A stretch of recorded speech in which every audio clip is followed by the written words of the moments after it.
पाकिस्तान हम सबका, हम सबका, हम सबका पाकिस्तान हम सबका, हम सबका, हम सबका पाकिस्तान। मुंशिनाबाद में जश्न आजादी की तैयारियां जोरों शोर से जारी हैं। शहर भर में दुकानदारों ने सब्ज लाली परचम, बैजेस और झंडियों की खूबसूरत स्टॉल सजा दिए हैं, जबकि शहरी भी 14 अगस्त को मिली जोशो जज्बे के साथ मनाने के लिए पुरजोश नजर आ रहे हैं। मजीद तफसीलात जानते हैं हमारे नुमाइंदे चौधरी मोहम्मद इस्माइल से।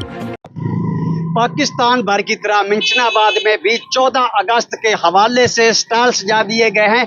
सब्ज हलाली परचम और झंडियां और झंडों के यहाँ पर जो स्टॉल बाजारों में देखे जा रहे हैं, देखने को यहाँ पर जो छोटे बच्चे हैं वो भी सब्ज हलाली परचम लहराते नजर आ रहे हैं, क्योंकि जो पाकिस्तान है बहुत बड़ी नेमत है हमारे लिए, क्योंकि अल्हम्दुलिल्लाह से हम मुसलमान हैं। हमारे साथ यहाँ पर शहरी भी मौजूद है, उनसे बात करते हैं वो जो पाकिस्तान के हवाले से क्या कहेंगे। अस्सलाम वालेकुम सर। वालेकुम सलाम। क्या कहना चाहेंगे। माशाल्लाह से हमारे बड़ों ने बहुत कुर्बानियां दी हैं, यहाँ तक कि खून की नदियां बहाई है, और आज हम माशाल्लाह से जो आज़ाद मुल्क में जिंदगी बसर कर रहे हैं, इस्लामी मुल्क में जी रहे हैं, क्या मैसेज देते हैं। अल्हम्दुलिल्लाह हमें ये आज़ाद खित्ता मिला है, ये हमारे बड़ों की बहुत बढ़िया कुर्बानियां हैं, जिसमें आज हम बड़े खुश असलूबी से अपनी नेक नीति से और अपनी आज़ादाना रज़ामंदी से अपनी इबादत भी कर रहे हैं।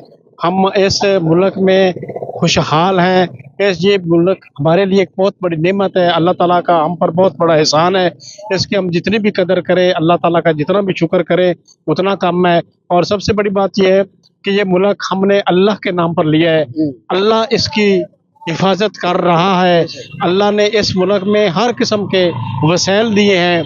हमें सब मिलकर इत्तेहाद से और कौमी सलामती से, यकजहती से रहना चाहिए, एक दूसरे से प्यार से, सलूक से और इस मुल्क से मोहब्बत कदर करनी चाहिए, जो हमारे ज़िम्मे है, ये हमारी जिम्मेदारी है। बहुत जैसा कि आप यहाँ पर जो शहरियों की बात सुन रहे थे, ये जो मुल्क है ला इलाहा इल्लल्लाह के नाम से बना है और ये ता क़यामत ऐसे ही सलामत रहेगा। यहाँ पर जो 14 अगस्त की तैयारी